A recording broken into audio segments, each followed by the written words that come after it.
गमिन में जेके न निकिरंदड़ न्याणियूं सियाणियूं औरतूं कॾहिं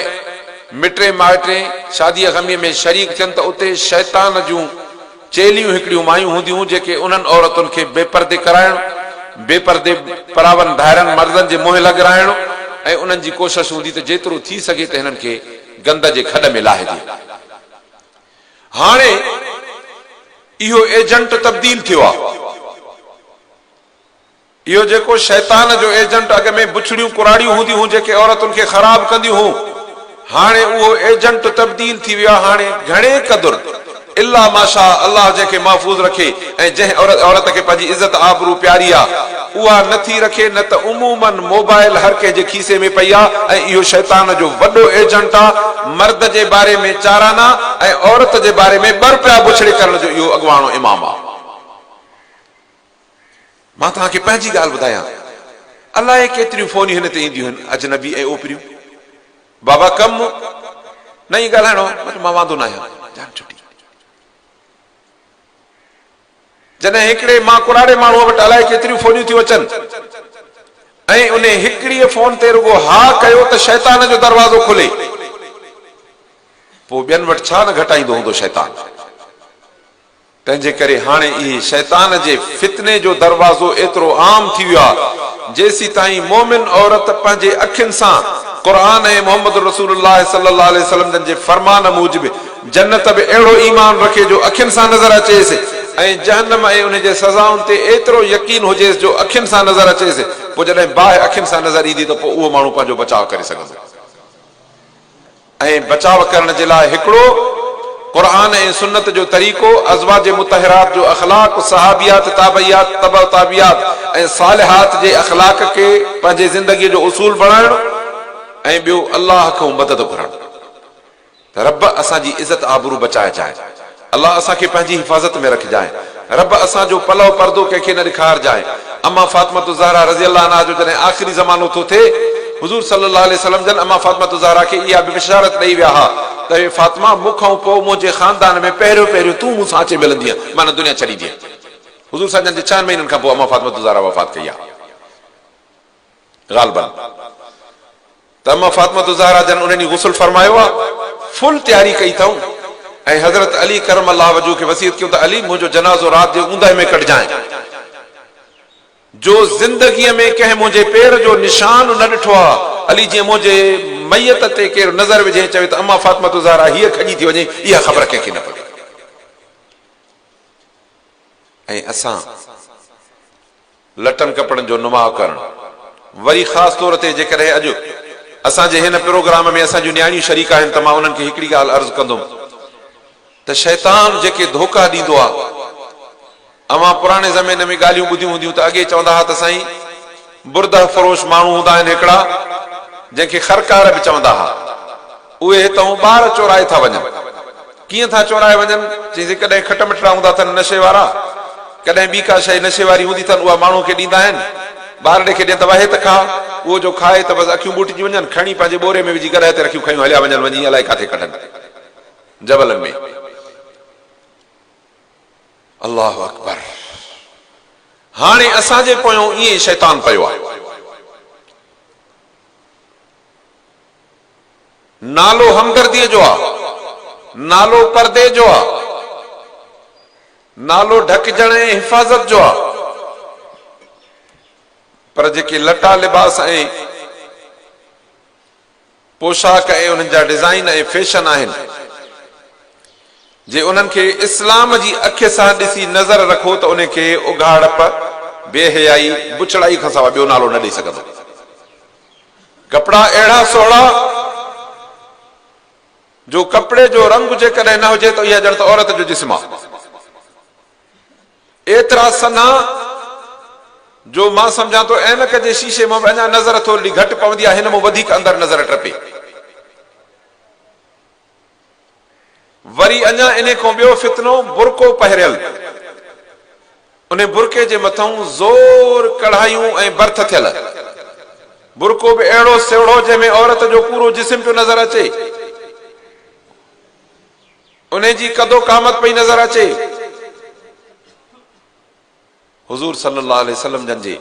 ज़माने में जॾहिं अज़वाज मुतहरात इस्लाम जे शुरू ज़माने में जॾहिं अञा घर में मोरेज़ वग़ैरह न ठाहिया हुयऊं ऐं ॿाहिरि वञिणो पवंदो हो ऐं रुॻो हिकिड़ो दफ़ो औरतूं निकिरंदियूं हुयूं ॿाहिरि वञी थी कंहिं झगड़े में ऐं पंहिंजो ज़रूरत पूरी करे वापसि ईंदियूं त उन वक़्तु उन्हनि जे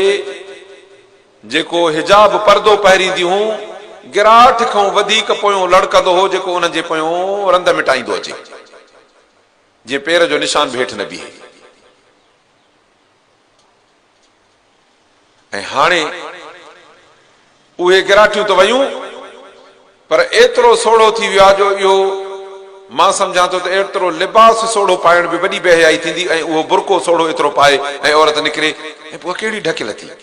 ख़ुदा जे वास्ते घटि में घटि अहिड़ो हिजाब पाए औरत पाण खे आईने में ॾिसे जेकॾहिं पंहिंजो जिस्म नज़र अचेसि थो त पोइ इहा उघाड़ी आहे ॿाहिरि निकिरणु हराम अथसि ऐं जेकॾहिं फुल ढकियल आहे ऐं उन जेको डौल अंदाज़ कुझु बि नज़र नथो अचे थुलाई सनाई नज़र नथी अचे हिजाब वेकिरो ऐं गिरगिलो आहे चौधारी त पोइ पंहिंजे ज़रूरत लाचार ऐं मजबूरीअ में ऐं पंहिंजी कंहिं सुठी सोबत ऐं संगत वारे वॾी नंढड़ीअ खां सवाइ औरत इहा ॿाहिरि न निकिरे वकरन फी बुयूतिकुन वला तबररजन तबररुजल जाहिलियतिल ऊला अल्लाह तो फरमाए त पंहिंजे घर में करार कयो जीअं अॻे जाहिलनि जूं ज़ाइफ़ूं पंहिंजो मुज़ाहिरो करे निकिरंदियूं हुयूं ईअं न निकिरो वअकिमन सलात नमाज़ क़ाइम कयो वआतीन ज़कात ऐं ज़कात ॾियो वअतिअन अल्लाह व रसूल अल्लाह जे रसूल जी फर्माबरदारी कयो त अहिड़ो लिबास पाइणु जंहिंजी नबी करीम सल्लल्लाहु अलैहि वसल्लम जन फरमायो त ॿ हिकिड़ियूं जिन्सूं आहिनि जेके मूंखे नज़र नथियूं अचनि फरमायो त हिकिड़ा माण्हू आहिनि उन्हनि जे हथनि में लकिड़ो आहिनि का अज़ना बिल बकर ॼण ॾांद जो पुछ आहे चम जा लकिड़ो आहिनि जेके माण्हुनि खे माण्हू मारींदा वठंदा नाहक ॿिया फरमायूं त कासियातुन आरियात कपिड़ा पहिरियल पर जहिड़ियूं उघाड़ियूं माइलातुन मुमीलात पाण परावन मर्दनि ॾे माइल थियनि ॿियनि खे पाण ॾे लाॻण जे लाइ पंहिंजे इन्हनि कपिड़नि लटनि लिबासनि फैशननि जो मुज़ाहिरो कनि त जीअं ॿाहिरियां माण्हू ॾिसी असां ॾे लाड़ो कनि औरत जेकॾहिं सुहिणो लिबास पाईंदी ऐं ज़ेब ज़ीनत कंदी ऐं अल्लाह ताला हुन जी सूंहं जी इजाज़त ॾिनी आहे पाणी ऐं तेल ऐं मेहंदीअ जो रंग इहो हिन जे लाइ त घर में उन जूं पाण जहिड़ियूं औरतूं हुन खे ॾिसी सघनि थियूं या जेके हुन जा हुकूक शरईअ मूजिब वारस बणजनि था उहे ॾिसी सघनि था उन खां सवाइ ॿिए जे आॾो अहिड़े क़िस्म जो मुज़ाहिरो औरत जो सरासर गुनाह कबीरा ऐं हराम आहे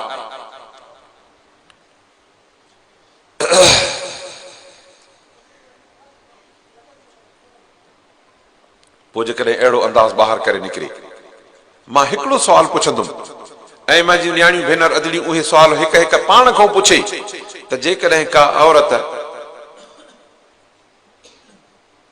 वॾे पैमाने ते मेहंदी हणी निकिरे लटो लिबास वॾे आलीशान अंदाज़ जो पाए निकिरे पोइ उहे मेहंदीअ जा हथ ऐं पेर बि ज़ाहिर करे हले ऐं उन पंहिंजे लटे लिबास जा कुझु हिसा बि ज़ाहिर थी हलनि से मां इन्हनि खां पुछां थो त अल्लाह खे हाज़ुर नाज़ुर सम्झी पाण खां सुवाल कनि पाण खे जवाबु ॾियनि आया इहो घिटीअ में लंघंदड़ मर्दनि खे ॾेखारण जे लाइ आहे या ॿिए कंहिं मक़सद जे लाइ आहे जे ॾेखारण जे लाइ आहे त आया पोइ हदीस शरीफ़ मूजिब माइलातुन मुमीलात पाण परावन मर्दनि ॾे लाड़ो कनि माना उन्हनि जे लाइ इहो ज़ेब ज़ीनत ऐं सूंहं खणी ॿाहिरि निकिरनि व मुमीलात उन्हनि खे पंहिंजे पासे ॾे लाड़ो कराइनि रूसुहुन्न कअस्नामिल बुख्त वरी वारनि जा मथे झूड़ा ईअं ॿधंदियूं ॼण उठ जो कुहट मथे थी ॿधल नबी सल्लल्लाहु अलैहि वसल्लम जन फरमायो त ला यदखुलनल जन्नत वला यजिदन रीहहा अहिड़ी माई न जन्नत में वेंदी न जन्नत जी खुशबू लहंदी व इन राइहतल जन्नत लतूजद मिन मसीरत कदा व कदा जन्नत जी खुशबू हिकिड़ी रिवायत मूजिब जेको मूंखे तफ़सीर मालूम आहे त 400 मैल जे पंध ते जन्नत जी खुशबू ईंदी माना हितां असां तक़रीबन मुल्तान जेतिरो पंध परे हुजऊं जन्नत खां न त जन्नत जी खुशबू हिते ईंदी पर जेकॾहिं औरत अहिड़े क़िस्म जी ग़लति रवैयो ऐं ग़लति हरकत इख़्तियार थी करे त उन खे इहा जन्नत जी खुशबू न ईंदी तंहिंजे करे असांखे घुर्जे त नबी करीम सल्लल्लाहु अलैहि वसल्लम जन जे सुन्नत ते ऐं असांजे न्याणियुनि अमड़ियुनि अदड़ियुनि खे अज़वाज मुतहरात जे सुन्नत ऐं अख़लाक ते हलणु घुर्जे त पोइ इन्हनि जे लाइ अल्लाह सुब्हानहु व तआला तमामु वॾा अजर बयान कयनि अल्लाह तो फरमाए त वमन यक़नुत मिनकुन लिल्लाहि व रसूली व तअमल सालिहा जेका अल्लाह जे रसूल जी फर्माबरदार थींदी अमल सालिह कंदी फइन अल्लाह अअद लिलमुहसिनात मिनकुन अजरन अज़ीमा पोइ अल्लाह ताला तहां मों नेकोकार औरतुनि जे लाइ तमामु वॾा अजर तयारु कया आहिनि बाक़ी औरतुनि जे लाइ जेको अमल जो मुख़्तसिर प्रोग्राम हुयो त 5 वक़्त निमाज़ पंहिंजी पाबंदीअ सां पढ़े, रमज़ान शरीफ़ अचे त उन जा रोज़ा रखे, पंहिंजे इज़त आबरूअ जी हिफ़ाज़त करे, पंहिंजे मुड़स जी फर्मा बरदारी करे, उन जे मौजूदगी में ऐं उन जे परपुठ, उन जे घर, उन जे माल, उन जे नंग, उन जे इज़त में का बि ख़राबी ऐं हरकत न करे। कील लहा, इहा माई जॾहिं मरंदी त इन खे चइबो त उदखुली मिन अई अबवाबिल जन्नत शिअत, ए अल्लाह जी बानी, हे जन्नत जा 8 ई दरवाज़ा खोलियल अथई, जाथों वणे जन्नत में हली वञ। कम सफ़ा थोरो, न तीर तलवारूं खयई, न धक झलियई, न सिर वढायई, न ज़ख़म सठई। इहे 5 कम जेके अल्लाह ताला जे रसूल सल्लल्लाहु अलैहि वसल्लम दसिया, इन्हनि करण सां इन जो हिते घर बि जन्नत जो मिसाल थी वेंदो, इन जी क़ब्र बि जन्नत जो मिसाल थी वेंदी। त इंशाअल्लाह हशर जे ॾींहुं उथंदी त अल्लाह ताला इन खे फरमाईंदो त जन्नत में हली वञ। अल्लाह सां इंशाअल्लाह असांजे न्याणियुनि, असांजे अमड़नि अदड़ियुनि खे, ऐं ख़ासि तौर ते उन्हनि खे जिन खे अल्लाह ताला क़ुरान मजीद जो इल्म ऐं नबी सोने सल्लल्लाहु अलैहि वसल्लम जन जे फरमाननि पाकनि मां जेको कुझु नसीब कयो आहे, अल्लाह शाल अमल करण जी तौफ़ीक़ अता फरमाए। अमल करणु असुल शइ आहे। जेकॾहिं अमल न आहे त अल्लाह सुब्हानो तआला थो फरमाए, यहूदियुनि खे तौरात ॾिनमि, उहा न खयूं। रब थो फरमाए त पोइ उन्हनि जो मिसाल ईअं थियो जीअं गॾह जे मथां बोरो रखो,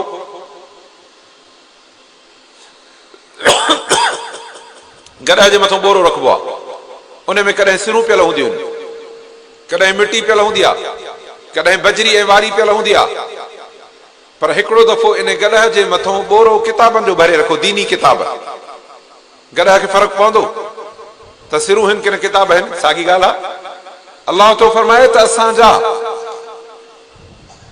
उम्मतुनि जा माण्हू बि केतिरा ईअं थी था वञनि जीअं यहूदियुनि खे मां तौरात ॾिनो, पर हुननि गॾहनि जो बोरो सम्झी खयो, अल्लाह जो किताब न सम्झऊं। अल्लाह जो किताब सम्झनि हा त उन ते अमल कनि हा। जे इहे तौरात क़ाइम कनि हा, इंजील क़ाइम कनि हा, अल्लाह तो फरमाए त असां जेकर उन्हनि खे पेरनि मां, मथां, पासनि ॾांहुं रिज़्क़ जा दरवाज़ा खोले ॾियूं हा, दुनिया में ऐं आख़िरत में पंहिंजी कामयाबी ऐं रज़ा जा दरवाज़ा खोले ॾियूं हा। हाणे इहा तालीम साॻी मोहम्मद रसूलुल्लाह सल्लल्लाहु अलैहि वसल्लम जे उम्मत खे आहे त तव्हां यहूदियुनि जे उम्मत खां इज़त वारा आहियो,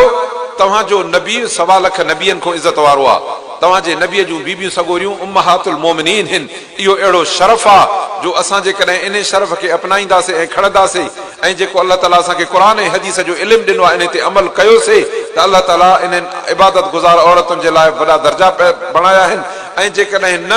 ऐं ईअं न कयोसीं त पोइ असांजो मिसाल बि अहिड़ो ई थींदो जीअं अल्लाह ताला यहूदियुनि जो ॾिनो, त जीअं गॾहनि जे मथां बोरो किताब जो रखो, फ़र्क़ु न पवे। माना ॼण त पोइ पंहिंजी इंसानियत विञाए छॾीसीं। दुआ आहे त अल्लाह ताला असांखे इंसानियत विञाइण खां बचाए, ऐं रब सुब्हानो तआला असांखे चङनि अमलनि करण जी तौफ़ीक़ अता फरमाए। अवां ॼाणो कुझु क़ुरान शरीफ़ जूं आयतूं पढ़ियूं आहिनि, रब ताला इन्हनि जी माना मतिलब ऐं तर्जुमे करण जी तौफ़ीक़ अता फरमाए। अल्लाह तो पुछे त कुल मन यर्ज़ुकुकुम मिनस समाए वल अर्ज़,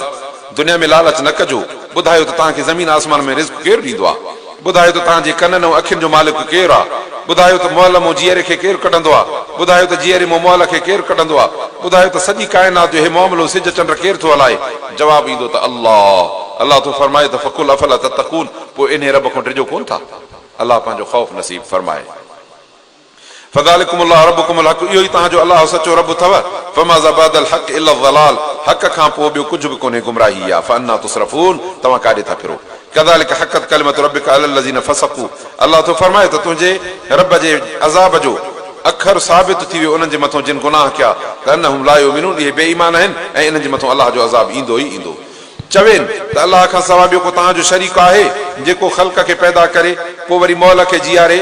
चवे त न, अल्लाह ई ख़ल्क़ खे पैदा बि कंदो आहे ऐं मौल खे जीआरींदो आहे। पोइ बाक़ी तव्हां काॾे था फिरो, जॾहिं पैदा बि उहो करे, मारे बि उहो, वरी जीआरे क़बरनि मां कढे बि उहो, पोइ बाक़ी कंहिंखे मालिक था सम्झो। जेकॾहिं कंहिंखे नथा सम्झो त निंधण कयो, निंधण को न थींदो आहे। माना मालिक अल्लाह आहे, मालिक बि अल्लाह हुजे, उनखे न मञो। इंसान तोखे कंहिं डीठ बणायो आहे जो अहिड़ो थी वियो आहे। कुल हल मिन शुरकाइकुम मन यहदी इलल हक़, चवनि त को तव्हांजो शरीक आहे जेको हक़ जी वाट वठाए। कुल अल्लाहु यहदी इलल हक़, चए त अल्लाह ई हक़ जी वाट वठाईंदो आहे। फमन यहदी इलल हक़ हक़ ऐं युतबअ अमल ला यहदी, जेको हक़ जी हिदायत करे उन जे पोइवारी करण लाइक़ आहे, या जेको हक़ जी हिदायत न करे उन जी पोइवारी कजे। फमा लकुम, छा थियो अथव, कैफ़ तहकुमून, कीअं था फ़ैसिलो कयो जो गुनाह न बेहयान ऐं बुछड़ाई जे पोयों माण्हू हलियो थो वञे, चङाई ऐं भलाई ऐं नेकीअ जे सॾ ते माण्हू नथो अचे। वम यत्तबिउ अक्सरहुम इल्ला ज़न्ना, अल्लाह थो फरमाए त असुल ॻाल्हि इहा जो माण्हू यकीन ते न आहिनि, जेको गुमान धपो था ॾिसनि त हेॾो क़ुरान सचो, नबी सुहिणे जो फरमान सचो, यकीन जो प्रोग्राम क़ुरान ऐं सुन्नत जो आहे, उन खे छॾे दुनिया जे कूड़नि धोखनि जे पोयों हलिया था वञनि, शैतान जे कूड़नि पोयों जेके दिलासा आहिनि उन जे पोयों हलिया था वञनि। इन अल्लाह अलीमुम बिमा यफ़अलून, अल्लाह सुब्हानहु व तआला माण्हुनि जे सभिनी किरदारनि खे ॼाणे थो। अल्लाह थो फरमाए त ही क़ुरान कोन्हे जो अल्लाह खां सवाइ ॿियो को माण्हू घड़े तव्हांखे कूड़ो आणे ॾे, पर हे क़ुरान तस्दीक आहे पंहिंजी बि अॻियनि किताबनि जी बि, अहिड़ो हिकिड़ो तफ़सीली किताब आहे, हलाल जो हराम जो फर्माबरदारी बेफ़रमानी जो, जंहिंमें शक कोन्हे इहो रब्बुल आलमीन जे तरफ़ां आहे। या माण्हू चवनि था त इनखे नबी सुहिणे ठाहियो आहे, चवनि त जेकॾहिं नबी सुहिणे क़ुरान ठाहियो आहे त क़ुरान में 114 सूरतूं आहिनि, तव्हां हिकिड़ी सूरत आणियो ऐं तव्हां बि न सॼी दुनिया वारा गॾिजी क़ुरान जी हिकिड़ी सूरत ठाहे ॾेखारियो अल्लाह खां सवाइ बाक़ी जे।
لنا به واعف عنا واغفر لنا وارحمنا وانت مولانا فانصرنا على القوم الكافرين. اللهم انا نسالك الخير خير الدنيا والاخره ونعوذ من شر الدنيا والاخره يا رب. ربنا آتنا في الدنيا حسنه وفي الاخره حسنه وقنا عذاب النار. اللهم متنا ابدا ما ابقيتنا واجعل الوارث منا وانصرنا على من ظلمنا وعادانا يا رب العالمين. وصلى الله وسلم على سيدنا مولانا محمد وعلى اله وصحبه اجمعين برحمتك يا ارحم الراحمين.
हिते हीअं मथे करे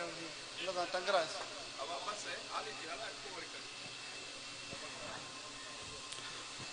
अल्हम्दुलिल्लाह ही होया असांजा मेहमान ख़ास हज़रत साईं अब्दुल मुजीब कुरैशी साहब बेशरीफ वारा जिन अवां जे साम्हूं सोने अंदाज में बयान कयो।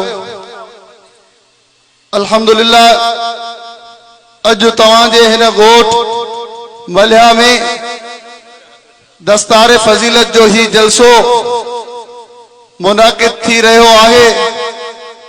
जंहिंमें असांजा मेहमान ख़ास हजरत मौलाना साईं अब्दुल मुजीब बेर शरीफ वारा उन्हनि जो बयान थी चुको आहे ऐं उन खां बाद में